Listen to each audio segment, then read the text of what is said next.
Hey, welcome to Ballot Box with Bill and Tim. We're together for a big New Hampshire night. Look at that good cheer from Tim. You know, when I was young, I was able to pretend to be cheerful when I'm not. We're going to be analyzing. We had planned this to be with you where we can analyze the results together. We're going to go through Coos County. We're going to go through Belknap County. We're going to look at which precincts in... Well, I don't know if you've seen the news, but the election has already been called for Donald Trump. He wins the New Hampshire primary. Currently, he has 54% of the vote to Nikki Haley's 45%. The vaunted Needle predicts that Trump is looking at about an 11-point victory right now. Bill, hope dies last. Is your hope for Hope's dying. stopping Donald Trump? Is it dead yet, or where are you at? 11 points is better than 18. I could go on about that for 5-10 minutes if you'd like. But no, Hope's not dying last. Hope's dying early, right? I mean, it's New Hampshire. It's the second primary. And pretty hard to see how Haley really... I mean, she could stay in, and I think she should, and she could do some damage to Trump perhaps, but very hard to have a scenario of her beating Trump. Yeah, I want to look at a few of the exit poll numbers. Now, obviously, this is, I take all this with a grain of salt on the exit polls, but even if it's directionally right, without the specifics, I think it tells a pretty clear story. The New Hampshire Republican primary vote by party ID, Trump 74-25 among Republicans, a 50-point win among Republicans. Haley wins 61-37 among independents and 84-6 among the handful of Democrats that voted. I want to get back to that. And then if you look at for the people who answered the question, do you think Biden legitimately won in 2020? Trump voters, 17% yes, 80 no. Haley voters, 83% yes, 15 no. I mean, it's two totally different coalitions, and the Haley coalition is barely a Republican one, frankly. Yeah, and I mean, I suppose if you're the Biden campaign, you look at those Haley voters. There were a lot of them, right? There was pretty high turnout, and she showed up with 45% of the vote, which we what, about 140,000 maybe, if I got my maths right in my head, voters. Some chunk of those voters are gettable by Biden. Now, some of them are literally just independents who normally would be in a Democratic primary and probably did vote for Buttigieg or Klobuchar or Biden last time. So you're not really getting new voters and certainly voted for Biden in the general. So but of the 25% of Republicans. Right, A, the 25% of Republicans, and then B, all those independents, including some Republican-leaning independents. Some of them didn't vote for Biden, presumably, last time.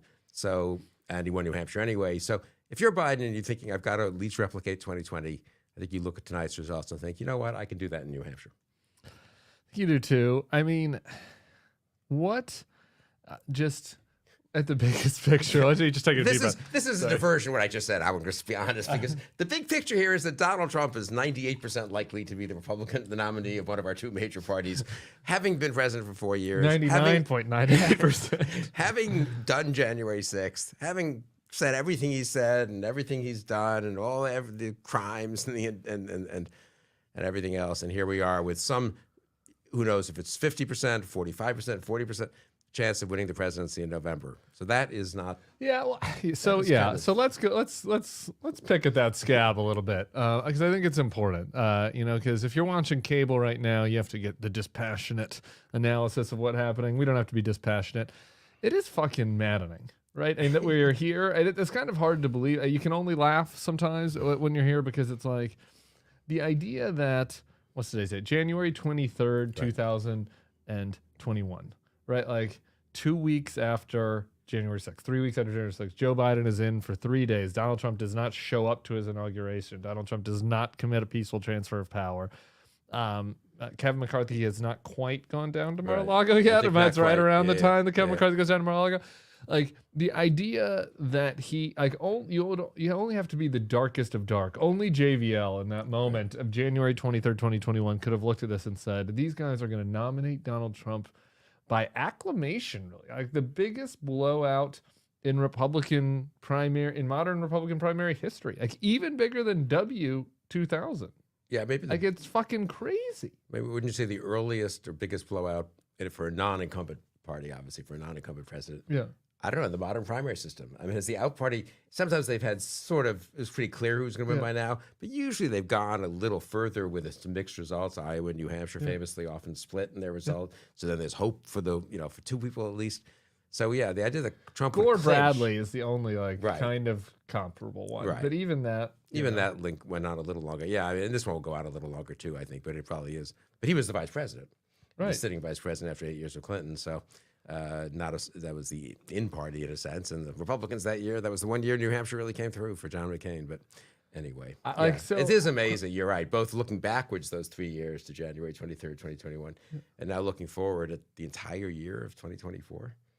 Right. Okay. Well, so We'll before get we to go that in a forward, minute. I know that's my other. I want to go back though. Like, how does it? Like, I want to get your feelings. How does it make you feel? I mean, like, you have to just look at all these people and just be filled with contempt and rage. When by all these people, I mean the Republicans will let this happen. And there was a way out of this. There was an exit ramp from this. Like, had 10 more Republicans voted to convict him of the obvious attempt to overturn the election, we would not be here. Who knows? Maybe we'd be here because Tucker or Don Jr. would be the nominee or something. But like, Donald Trump would not be here, and they did it out of cowardice. But I also think out of political calculation. I think this is underappreciated. Like, Mitch McConnell made a political calculation that he was dead, that he did not need to put the knife in his chest, that like they were never going to go back to that guy, and it was a catastrophically bad political judgment. And since then, they've all, none of them have even tried to account for it. They've just gone along. Like, and here we are. It's over.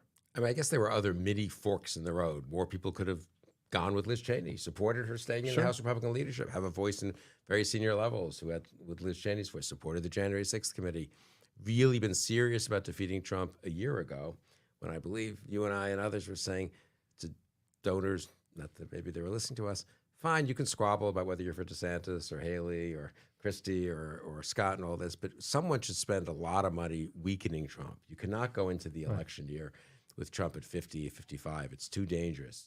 He's most likely going to win then. Maybe they couldn't have weakened him, but I'm not. Everything looks inevitable in retrospect, right?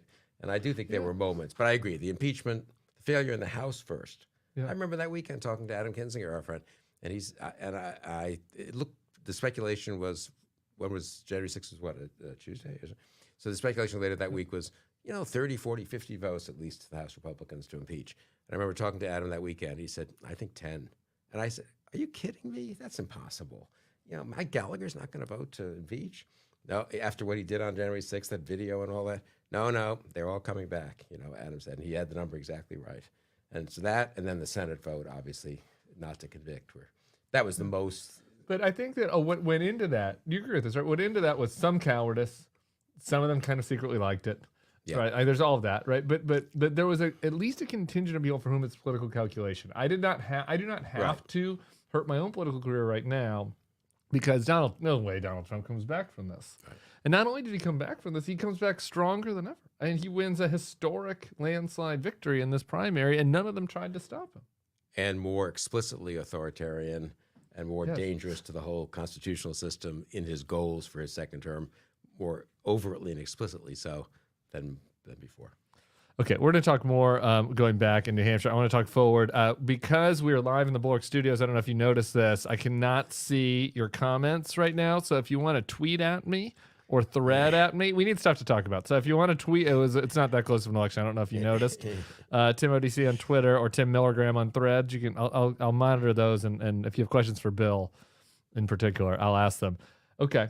So what now? I guess before you get into the what now of the long term, what now for Nikki?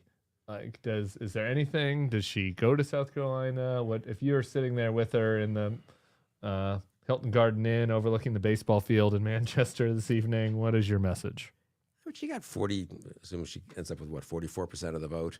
I don't think you get out after getting 44%. You lost by 10 points. The sophisticated people will say South Carolina is not as good a playing field as New Hampshire, and then the subsequent states are worse, most of them. But I think it's your home state. I don't really buy the argument, she doesn't want to go there and get humiliated in her home state. I think she goes and takes one more shot at an upset. South Carolina is also an open primary. You could get sort of close to these numbers in South Carolina, and then maybe lightning strikes. I don't know. I'd go to South Carolina if I were her. But it sort of depends. What does she think her future is? I mean, what's the calculation? I don't know that she. I have a friend who is spent a lot of time in the Haley orbit, who has a human observation, which is I don't know that she got anything better to do. Right. Like, honestly, I mean, she, it's kind of a who knows what happens with Donald Trump. Maybe you get the hamburger from heaven. Maybe something else happens. It's a month to South Carolina. She doesn't have another job. She's going to go, she has a new house in Sullivan's Island. It's not really the good time of year in Sullivan's Island yet. It's a little chilly. So why not run it for a month? Do interviews, get attention, see if a dynamic can change. That's as practical as an argument as I've heard. And I don't think people who stayed in and lost, I mean, the McCain's to Bush type thing, they get out eventually, usually after Super Tuesday. They don't know. Some of them stay in, Jerry Brown against Clinton the whole way, but not Teddy Kennedy against Carter, but not always. But it doesn't hurt them really to have stayed in. It's not like, oh, it's so terrible that you kept fighting. I mean, maybe the loyalists to the other person are annoyed at you, right? The Bush people were annoyed at McCain, but it didn't hurt John McCain's future to have stayed in. And so he was the nominee 8 years later, and so that's true of some of the others. Yeah. Didn't help Scott Walker's future to get out really early. Right. I mean, I think, so I think there'll be a moment after Super Tuesday where it becomes really impossible if you lose all those states. And maybe it's bad to lose, 17 or 17 states or whatever could happen over the next 6 weeks for Nikki Haley. But it's not really that much more humiliating than just getting out. It hasn't helped DeSantis, has it really, to get out as quickly as he did? I don't think so. We finally saw any strange new respect for Ron DeSantis. He had a little bit of balls that he showed for the first time ever when he sent a bleed or whatever, an X today, about how he would veto any effort for Florida taxpayers to pay Trump's legal bills. So I was like, okay, where was this energy last year? Before we go completely forward, I've got one question here, but I want to talk myself because I think you missed it. Because you were strategizing about Nikki's victory concession speech, whatever you want to call it, a session speech. She didn't do the. I don't know. Do you remember when John Huntsman, when we did the confetti? The Huntsman, I know this one, I don't want to offend you, but the Huntsman stuff is not entirely engraved on my mind. I will give Haley credit. No confetti during her speech. We had confetti. He finished a close third, and it's kind of a famous. It's just in the insidery New Hampshire circles. It's not famous, but it's chatted about because it's funny. We didn't intend to put off confetti, but the advanced people didn't listen, misunderstood the message from us, and so he goes up on stage at the family. Confetti cannons go off. Mitt is watching on TV, and as it goes, I've heard this secondhand.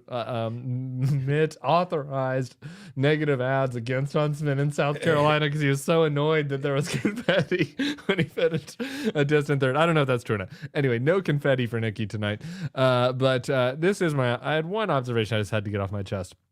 She had one good line, which about staying in, which was it's the first in the nation primary, not the last in the nation. Yeah. I liked that turn of phrase. What I didn't like was she goes on about how the Democrats are desperate to run against Donald Trump, and we can't let the Democrats have what they want. And I get it. She's running a Republican primary. You got to punch the Democrats on something. But I thought it was pretty gauche to punch them on this topic today, on a day when Democrats crossed over to vote for her at what was this number? 84 to 6%. They went for her, self-identified Democrats. Thousands of them, 6% of the electorate. So you're not supposed to do live math on live TV, but if you have 300,000 people turn out, 18,000 people, give or take. Well, and a lot of those independents who voted for her were really Democrats. Plausibly Democrats, right? In the focus group, you have to watch the New Hampshire focus group. Even though it's over, it's just so funny. It's worth doing that me and Sarah did. Because there's a guy that's like, I was watching MSNBC and David Plouffe was saying that maybe I should vote for Nikki Haley in order to help stop Trump. And so he's like, that made sense to me, so I'm going to do it. It's like, and he was an undeclared. So that doesn't seem like a typical primary voter. So tens of thousands of people, Democrats, turned out to support her to help stop Trump. And I don't know. She didn't need to say thank you to them or rub their bellies or anything, but to insult, to act like there's some scheme, some conspiracy by the left to help Trump, plays into this notion that Republicans should be mad at the left because you know what I mean? I just, it really annoys me when it is not factual. Yeah, and a lot of Democrats don't like her much, don't agree with her on a lot of important issues, don't respect her for having apologized for Trump a million times and having said she'd vote for Trump. And they nonetheless crossed over to vote for her. And some cases, people from outside New Hampshire gave money to her and tweeted some nice things about her and urged Democrats in New Hampshire to go vote for her. The former Democratic chairman in New Hampshire, who's now somewhat elderly, he was chairman 20 years ago. Wonderful guy, and I'm just blanking on his name now. Anyway. Buckley. No. It's like Bruno or something. Don't know him. Before my time. Before your time, yeah. So this shows how, anyway, okay. Wonderful guy. He joined with Gordon Humphrey, the former conservative Republican senator from New Hampshire, and they wrote an op-ed together saying, decent people, independents and Republicans, and those Democrats who had re-registered in time, need to go vote for Nikki Haley to stop Trump. Stopping Trump is the imperative. So this guy was a you had it right, George Bruno. George Bruno. I mean, he was, I don't know, it was Clinton era, but he was a Democratic Party chair, a real partisan Dem, in an old-fashioned way. And he did it, and other people I personally know were up in New Hampshire who were moderate Democrats, and who said, you know what, it's just important to stop Trump. I'm going to go take weeks, or in one case, take 6 months off of my job and do my best to stop Trump. And that meant urging people to vote for Haley. So very ungracious of her to attack. Yeah, I got this today. Here, just on Twitter, text from my dad. Here's a guy. Text from my dad. He and my mom are hardcore progressive Democrats. And they said that they crossed over. They're registered undeclared because New Hampshire and people are weird like that. And they crossed over to try to put a wrench into Trump's gears. Like, so for some of them, it's earnest, good government stuff. For some of them, it's strategic. But it's like, it's just not true. This is a bunch of cope from the people that that are going to need to rationalize getting on board for Trump anyway, right? And they don't want to admit, like, our buddy Angry Baseball Man on Twitter, like, they don't want to admit that they are morally weak and they will go along with Trump. And so their opponents have to also be morally weak and be okay with going along with Trump. And it's not true. There's plenty to criticize Democrats on, okay? If you want to criticize, if Haley wanted to criticize, do the speech and talk about the border or talk about spending or whatever, ideological things, like, that's fine. But, like, to act like Democrats are complicit in this effort to put Trump back in when it's the Democrats who are the only ones who have done fucking anything besides us. Right. To try to stop him. Well, we're Democrats too. Yeah, we're practically Democrats. Let's be honest. Basically, so. Hey, I voted for my first Republican in like 9 years in the first round of the Louisiana governor's race. Wags Camp. He was the normal Republican. He finished a distant Nikki Haley-ish third in the first round of the Louisiana governor's race. Anyway, yeah, we're the ones that did anything. So that bothered me. And anyway, not classy, Nikki Haley. Okay. Here's the question that we have from my friend Travel Itch. That's a good name on Threads. What's the scuttlebutt on donors? Are they going to pledge more after New Hampshire? You're closer to scuttlebutt than me. When you run out of money, that's when you end your campaign, right? And it is possible that they spent pretty much everything they had, I think, in Iowa and especially in New Hampshire. And that would be the one way I guess she might get out if she literally just sort of. But before South Carolina, I got to think her donors want to give her one more shot. If she had lost by 20 points, maybe, but 10 is enough on the bubble that, I don't know. What do you think? This is my most contrarian take, but I also think it's my most right take. I just don't think that donors matter in presidential primaries anymore, meaningfully. And I don't know. There was some scuttlebutt downstairs that maybe some of her ad buys are changing in South Carolina. And so, yeah, maybe she's running out of money. But I don't. In a two-person race between Nikki Haley and Donald Trump, everyone is going to know everything that they need to know about both of them. Like, that it's not some 30-second ad that's like, oh, Donald Trump, chaos follows him like a bad stink. And it's like, Nikki Haley, she will be a future. People don't get persuaded by that in a House race. In a state senate race, in presidential races, I don't think you have to have enough money to pay your staff to keep a campaign going. So I don't know how much overhead she has and all that. But if you wanted to run a lean campaign, one of the guys, hi Barry, one of our team here that makes all this happen downstairs was asking me earlier, like, how did John Kasich stay in for so long last time in 2016? And I was like, well, first, he shouldn't have. And I got into a very angry fight with his strategist over that outside of a giant supermarket. And I was like, drop out. I endorse Ted Cruz. Like, I know we don't like Ted Cruz, but it's better than Trump. Anywho, why could he stay in? Because he only had 3 staffers. There was no overhead, right? Like, you can stay around in a president. Like, Trump won in 2016. He didn't run any ads. He had the golf caddy and Hope Hicks and Stabby Eyes Lewandowski. That was like his whole staff in 2016. And once you got on the ballot, which does cost a little bit in the early months, but that's already happened in most states, at least for Nikki. Yeah, I agree. No, she could fly down to South Carolina and say, you know what, I'm not doing any of those ads. Here's what I'm doing. I'm going to go around and do 3 town halls a day. I want to debate Trump. Every night I'm going to show up with a podium with Trump's, little cardboard Trump there and ask, why isn't he here? There are plenty of stunts you could do. Sure. It's not her style. That would be what McCain would do. It would be what other people we've worked with might do.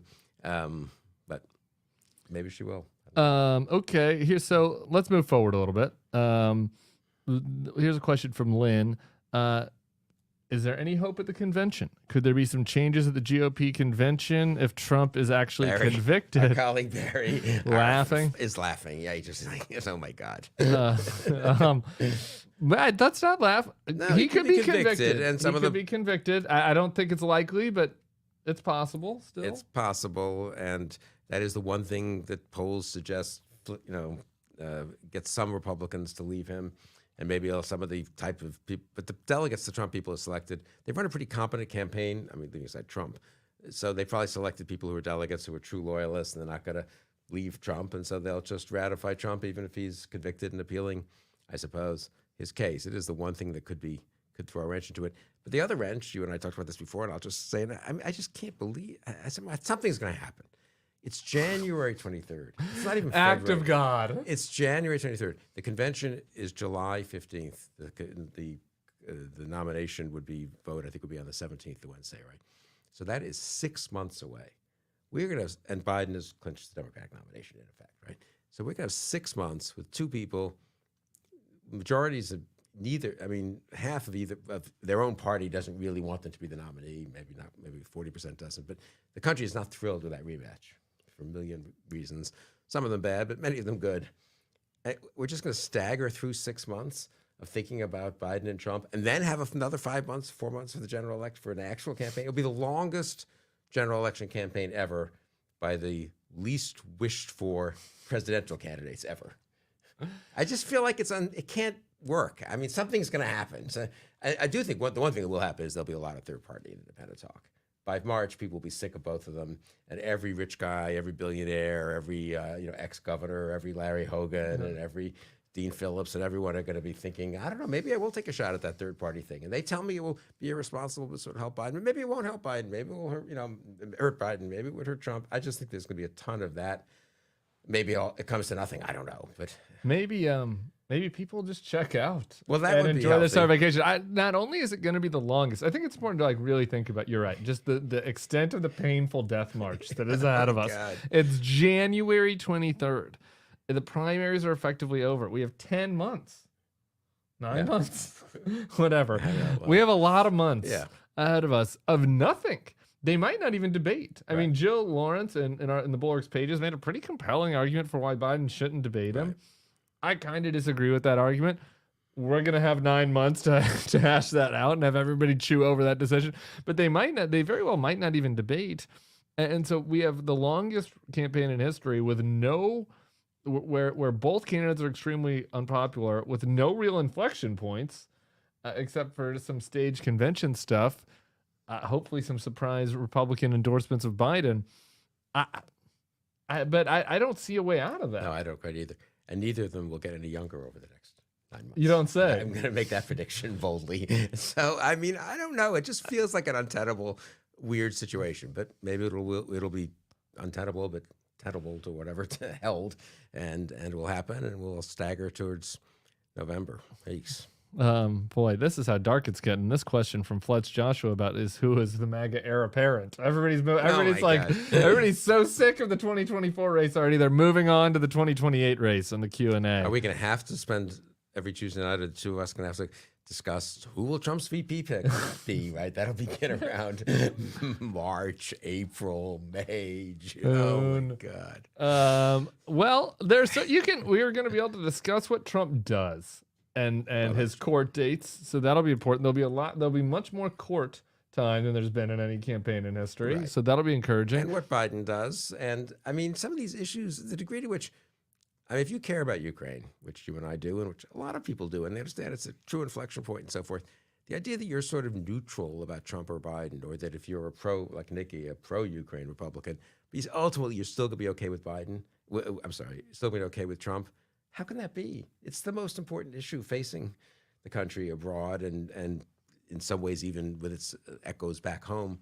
And it just, maybe these issues finally kind of click in and people say, wait a second, we can't do that. But maybe they don't. Well, I hope so. I almost wore my Slava Ukraini sweatshirt tonight over this, but unfortunately, I got to be on real TV later, so I put on a collar for my mother.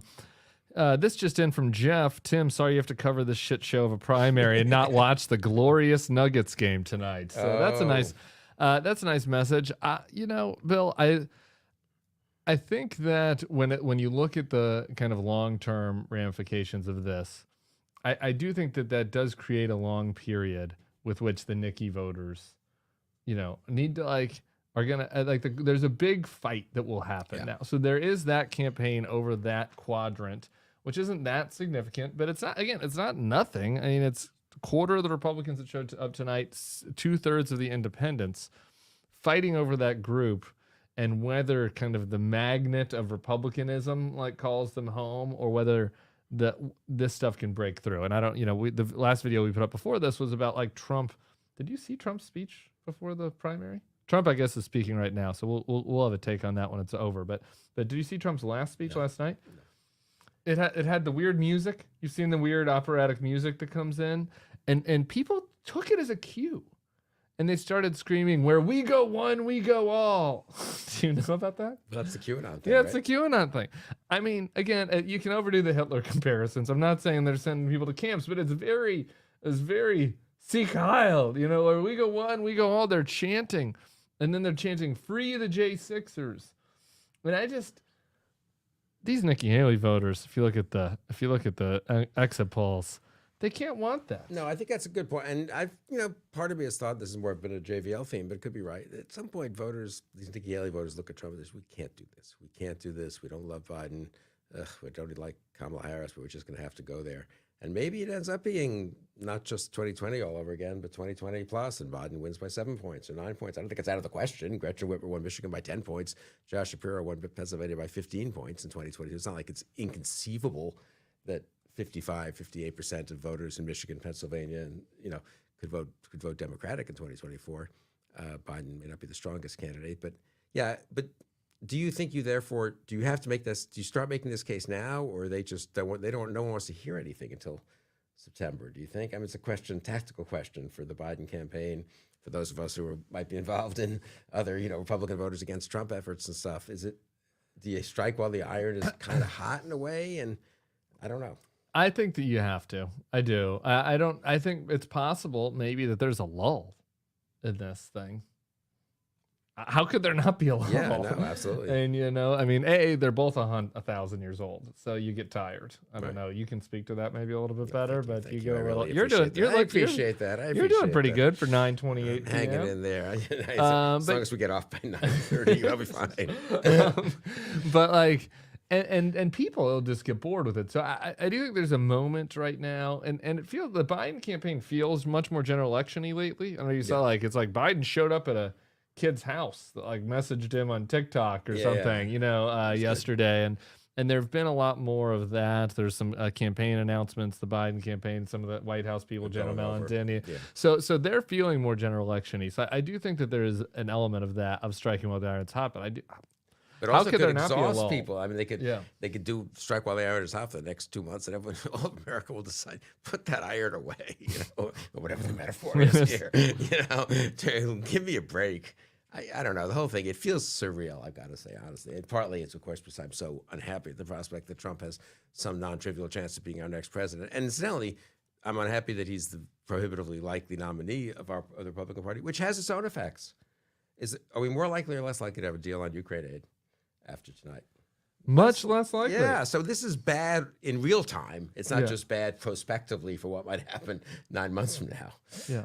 But so. It is unbelievable. I just, it needs to be said, right? Because it's like you get used to this. There's a psychological element of that you just get, it's like, this is the reality now. But it's like, it did not have to be like this. It was crazy that he won in the first place.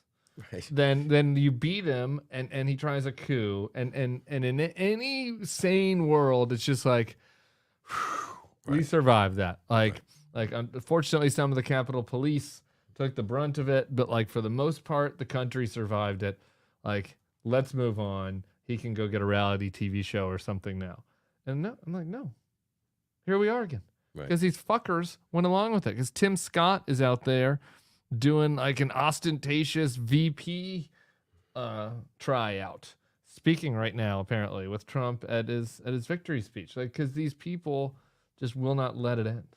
So you feel in disbelief. You're talking yourself I'm in rage. Yeah, okay, that's good. I'm going from disbelief to rage. I'm not talking myself into rage. I feel rage, and I've been trying to like tamp it down. Now you got to release it. humor. I've been studying some of these psychological advice books here. Let that rage go out there, Tim.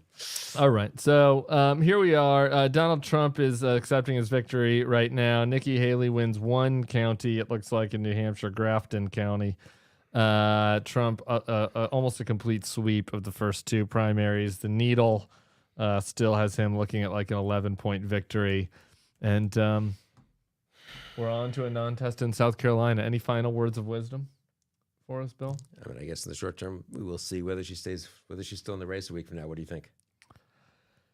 I think I don't know. I think it's a tough call. I think because it's really a psychological question because it's not going to happen. I mean, she lost by 50 among Republican voters. Even if the exit polls are off and she lost by 40, it's not going to happen. It's just not going to happen. And so Republican voters want him. Like, that's the fundamental element about this. The Republican voters want him. Republican elites have acceded to that and have not done anything to try to change their mind or to stop it. And so here's where we are. And so it's like her staying in is not a political analyst question, really. It's a psychological question. Like, what does she want out of this? And all the conservative elites and those Republican officials who haven't already capitulated to Trump, who are sort of pretending, gee, it'd be kind of nice to get beyond Trump. Don't you think within the next week they get on board? Nikki, it's hopeless. You got to get out. Yeah. Preserve your future. We're still not thrilled with Trump, but what can we do? What can we do? We did our best. They didn't do anything, of course. Yeah. They didn't do anything. They did fucking nothing. They wrote 3 editorials for Ron DeSantis or something. I don't know what they did. Everyone did nothing. And the elected officials literally did nothing, as you pointed out many times. None of them endorsed either DeSantis or Haley or Scott or Pence, right? No, everyone did nothing. It was a show campaign like a third world country where there were some token oppositions and there were no advertising. Like there was no meaningful effort to defeat him at any level. Everyone just went on board with it. So he won. Shocker. I mean, literally, Dean Phillips. We didn't get. Let's close with Dean Phillips. Let's close on a happy note. Dean Phillips ran a more spirited campaign against Joe Biden than any of those people did against Trump. And fuck you, Dean Phillips, for doing that. But your reward is, let's take a look here. Dean is at 20% in New Hampshire. Unprocessed write-in crushing him with 65.7%. Marianne Williamson, my girl, down at 4.4%. Well, that's a shame. I don't know that Dean Phillips. I know you were open to a challenge to Biden. I kind of was too for a while. And I think that there was an honorable way to run a challenge against Joe Biden that was talking about the threat of Donald Trump and how bad Donald Trump is and how we need the strongest possible nominee against Donald Trump. I still don't think that would have worked, but there was an honorable and real legit way to do it and say, I have concerns about Biden's age. We should have a stronger nominee. But he didn't do that. He ran like a very childish campaign. Yeah, I was disappointed because I think there was a sensible way to say, look, let's rethink this, give Biden an opportunity to rethink his decision to run again in a sense, in a respectful way. It didn't work out that well. Well, tough titties, Dean. You got dominated by unprocessed write-in this evening. Okay, that is it for this edition of Ballot Box with Bill and Tim. We're doing this every Tuesday. I'm going to be drinking, I guess, because what the hell else is there to do? And I'm on MSNBC tonight for you late birds around, 1 a.m. A lot Eastern of breaking time. news at 1 a.m. Who the hell knows? Tim will be updating you on. And then I'll be back tomorrow morning, maybe a little hungover, for Next Level with Sarah and JVL. And we will give you a readout on Trump's speech and any news that happens in the meantime. Bill, any final thoughts? That'll be the more cheerful discussion tomorrow morning. I can't imagine how it could be any more cheerful. Thank you guys for doing this. Make sure to subscribe, tell your pals, and we'll see y'all soon.